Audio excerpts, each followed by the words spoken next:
La question de la pandémie du Covid-19, elle n'est pas derrière nous d'abord. Donc c'est une question toujours actuelle. C'est une pandémie, comme nous le disions, mondiale.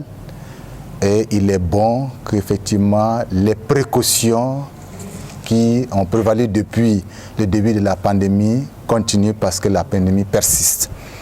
Donc ce que l'on est convenu de dire, c'est que c'est la prévention qui est le maître mot. Et donc les mesures préventives devraient être toujours observées, à savoir les lavages réguliers donc, des mains, au mieux au savon, sinon pour ceux qui ont la disponibilité, alors du gel alcoolique, donc il est important de s'en servir.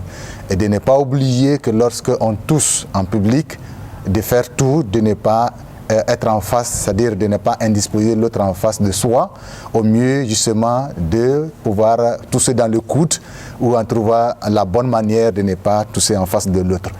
Et de savoir que également, bien qu'aujourd'hui on soit dans la possibilité d'être en groupe, de comprendre que le fait de se serrer les mains, c'est pas ce qu'ici, on peut se saluer bien respectueusement sans pour autant vouloir forcément serrer la main parce qu'on a compris que le virus peut passer par là.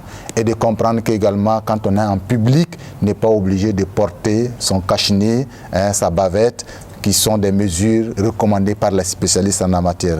Et tout musulman devrait s'inscrire dans cette dimension. On n'est pas à la fin, c'est vrai, mais déjà, je pense que ça nous donne des leçons fortes de comprendre que cette pandémie, c'est une épreuve. Il ne faut pas se leurrer, c'est une épreuve mondiale. Pour les riches comme pour les moins riches, pour les plus développés comme les moins développés, c'est une épreuve mondiale, il ne faut pas l'oublier. Et dans ce sens, on l'a compris aussi, ça a bousculé nos certitudes. De penser qu'on est un monde tellement développé qu'on peut se permettre tout. Je pense que ça nous rappelle à aller vers les fondamentaux, tels que par exemple l'hygiène, qui est un élément fondamental pour notre santé, que l'on revienne à cela, par exemple laver régulièrement les mains, par exemple faire attention aux autres dans notre démarche quotidienne. C'est des mesures que l'on devrait effectivement avoir avec soi. Dans tous les cas, c'est une épreuve pour laquelle on devrait voir ensemble comment on fait pour surmonter cette épreuve-là, n'est pas endeuiller des familles par des morts ou bien en tout cas rendre des gens dans des mettre les gens dans des difficultés parce qu'on aurait transmis le virus ou bien on serait en train de contracter le virus par le fait de ne pas observer les mesures préventives.